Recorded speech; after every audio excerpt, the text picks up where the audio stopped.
Aleluia. Esse é um movimento santo. Diga assim: Deus tem bênçãos para nós. Diga assim comigo ainda: eu creio hoje, vou crer amanhã e crerei para sempre. Sabe por que disso, amados? Nós temos uma facilidade tremenda de crer agora. Você viu que legal? Nas canções a gente celebra, e na hora que a gente pede para você falar meio impulsionado, e você vai e fala, né, meio com vergonha, alguns não conseguem virar direito, mas fala. É igual aquele filho que você tem, que é um pouquinho tímido, e tem aquele filho que já não é tão tímido, né? E é assim na casa do pai. Às vezes a gente tem ainda aquela dificuldade, mas aí você expressa e as coisas começam a acontecer. Só que chega amanhã, parece que a gente cansa um pouco. Mas eu quero que nesta noite, amados, nós entendamos que eu preciso crer hoje, amanhã a minha fé tem que continuar e para sempre, amém? Amém? Porque é assim que funcionam os milagres de Deus. Eu tenho que viver crendo. E eu quero convidar você a abrir a palavra de Deus lá no livro de Êxodo, Shemote, o livro da saída. Enquanto você encontra aí, diga saída. Aleluia. E que saída esse povo deu. Eu creio que Deus vai nos tirar de algo aqui, amém? E vai nos colocar em algo melhor. Às vezes você fica reclamando por alguma perca, porque você está sofrendo certa situação. Amados, Deus ele está trabalhando. Amém? O povo de Israel ele trabalhou 40 anos. O povinho, né? A gente não vê tanta diferença assim no seio da Igreja Universal. Às vezes a gente vê algumas características de cada um que estava lá no Egito. 3 milhões de pessoas andando no deserto, saiu do Egito, vai para o deserto. E ainda a gente encontra. Quanto tempo já faz, né? Que o povo de Israel andou no deserto 40 anos. E hoje nós estamos aqui. Nesse século abençoado, vivendo esse tempo, essa geração. E às vezes algumas coisas nós estamos fazendo ainda como povo lá no Egito. A palavra do Senhor ela é nova, amém? E ali no livro de Êxodo, capítulo 33, tem uma palavra de Deus para nós. Você crê? Vai continuar crendo? Aleluia. Êxodo capítulo 33. Amados, eu creio que o Evangelho ele é para todos. Você crê também? É para todos. O Evangelho é para todos e para o homem todo. Então o Evangelho ele é completo para trazer estrutura para um ser humano nessa terra. Mas isso precisa haver uma predisposição do ser humano. Você tem que querer deixar o Evangelho agir na tua vida. É para você, mas você tem que deixar. Amém? E nós vamos ouvir uma coisa que não está lá no Evangelho, mas que o Evangelho usa muito. Êxodo capítulo 33, versículo 9. Você encontrou? Olha que palavra fantástica, maravilhosa. A Bíblia diz assim: assim que Moisés entrava, a coluna de nuvem descia e ficava à entrada da tenda, enquanto o Senhor falava com Moisés. Quando o povo via a coluna de nuvem parada à entrada da tenda, todos prestavam adoração em pé, cada qual na entrada da sua própria tenda. O Senhor falava com Moisés face a face, como quem fala com seu amigo. Depois Moisés voltava ao acampamento com Josué, filho de Num, que lhe servia como auxiliar e não se afastava da tenda. Amém? Feche os seus olhos. Peça para o Senhor falar contigo, amados. Às vezes a gente espera tanto, né? A gente vai num culto, espera tanto, e às vezes sai frustrado. Porque às vezes a nossa espera está equivocada, está errada. Então eu não quero que você saia daqui frustrado nem frustrada. Eu quero que você saia daqui cheio de Deus, cheio do poder do Evangelho, mas que você defina agora a sua busca. Peça ao Senhor agora que Ele venha falar contigo. Peça para que o Espírito Santo, aquele que conhece você, ele sabe o número do seu CPF de cor. Muitos aqui não sabem decora o CPF, o Espírito Santo sabe. Então ele sabe tudo, as coisas íntimas que só você sabe, e talvez coisas que você não sabe, ele sabe e vai falar com você aqui nesta noite. Então peça a ele, fala: Espírito Santo, fala comigo. Isso, mostra a sua necessidade de ouvir a voz dele. Fala, Espírito Santo, eu preciso ouvir a tua voz, eu quero ouvir a tua voz, eu estou desejoso. Isso, fala, eu estou desesperado, Senhor, eu quero que o Senhor fale comigo, eu quero que o Senhor quebre as estruturas que estão prendendo de que eu seja abençoado, que essa prosperidade cantada que nós cantamos, que tudo aonde eu pôr as minhas mãos vai prosperar, que às vezes eu não vejo isso acontecendo, que as estruturas sejam quebradas, para que esta promessa aconteça na minha vida. Pai querido, em nome de Jesus, vem com o teu poder, vem com o poder do Evangelho que é loucura para a salvação de todos aqueles que creem. Vem, Pai, romper, meu Deus, com tudo aquilo, Pai, que tem sido velho e prejudicado esta pessoa de crescer e desenvolver uma fé, uma maturidade cristã. Que o seu poder, Pai, venha aperfeiçoar nesta fraqueza, nessa debilidade. Ó Deus, em nome de Jesus, e eu ordeno agora que todo espírito chamado dor seja aniquilado agora, saia deste corpo, saia desta alma agora, em nome de Jesus, todos os níveis, seja eles baixos ou altos, eu repreendo agora, espírito chamado dor, sai, vai embora em nome de Jesus. E quantos podem dizer amém? Glória a Deus. Amados, eu creio que Deus tem uma mensagem para o teu coração, e essa mensagem, ela está aqui no livro de Êxodo, um livro muito poderoso. Quando você lê, você gosta do livro de Êxodo? E de Moisés da lei. E quando a gente lê, motiva muito a gente. Por quê?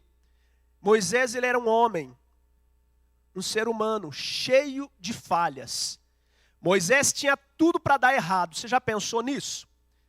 Um rapaz que foi desprezado pela família, entre aspas.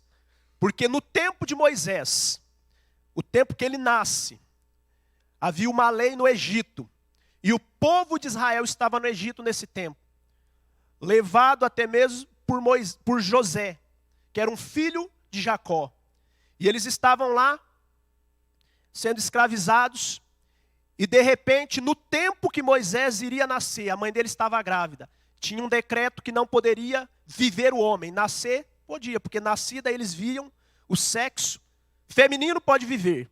Então imagina quantas mulheres tinham dentre o povo de Israel, porque o povo egípcio era normal, eles podiam ter menino, mas menino e menina, mas o povo de Israel não, era um decreto.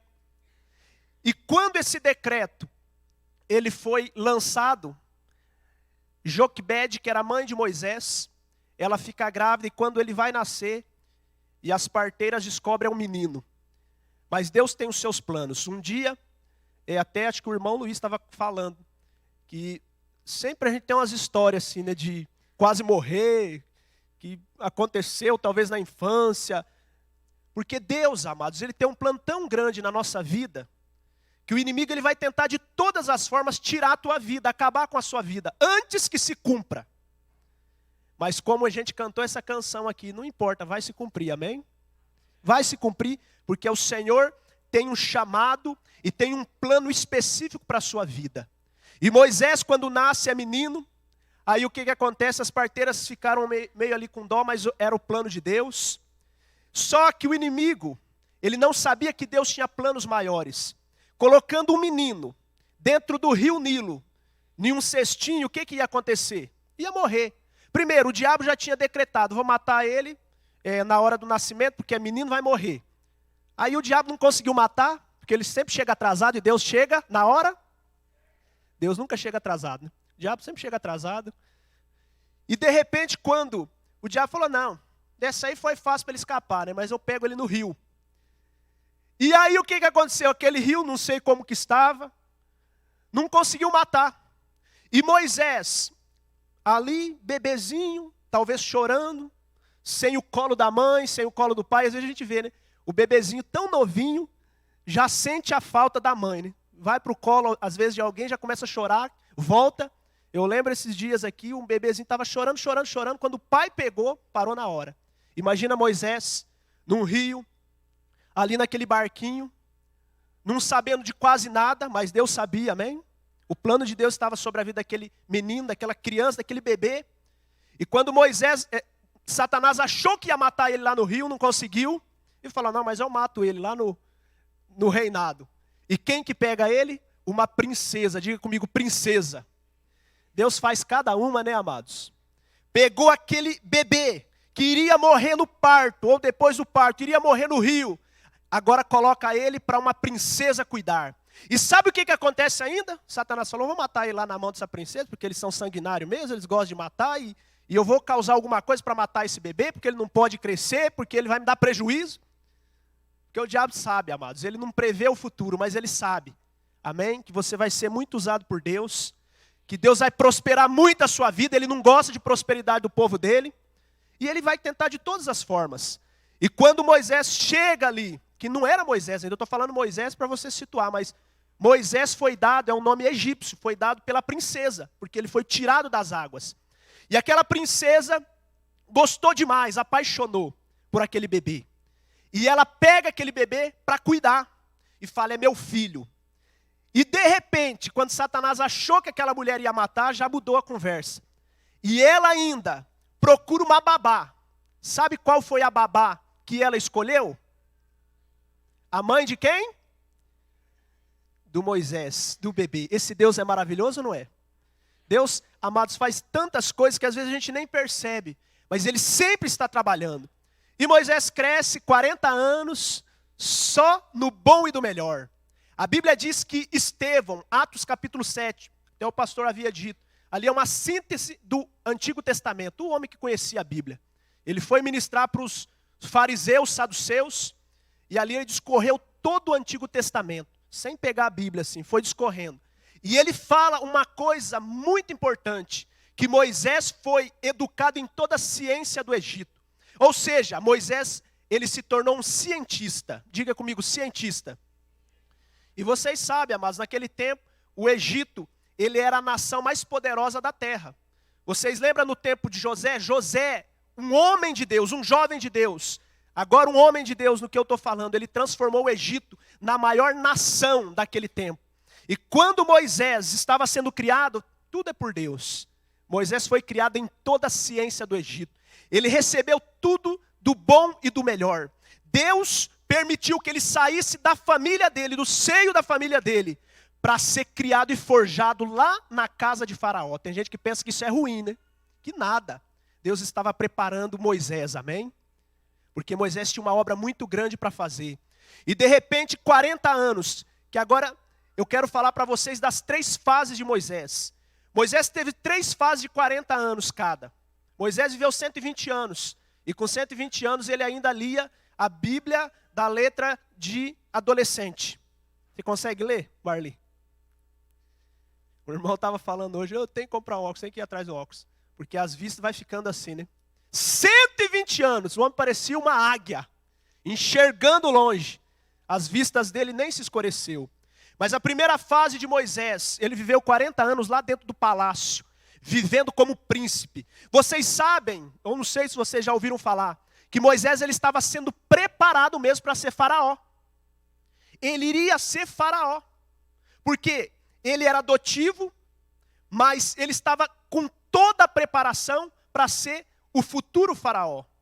Mas a Bíblia diz que nesses 40 anos, Moisés, ele pôde perceber, não sei como que ele soube, que ele não era legítimo. Talvez a mãe contou, a mãe ilegítima, adotiva, ou ele conversando, alguém falou, mas ele descobriu que ele não era egípcio de sangue, ele era egípcio ali de vivência, que ele era judeu, ele era daquele povo que estava sendo escravizado. Imagina como cortava o coração de Moisés, em saber que ele estava vivendo ali no luxo, e o povo dele sendo humilhado, sendo escravizado. Imagina como cortava o coração de Moisés. E um dia Moisés estava passeando ali na redondeza do palácio. Ele vê alguém ferindo, agredindo um judeu. E aquilo foi a gota d'água para Moisés. Diga assim, gota d'água. Amados, tem coisas que tem que acontecer na nossa vida para a gente abrir os olhos e entender. Que o diabo está oprimindo, o diabo está fazendo, e às vezes a gente está lá, né?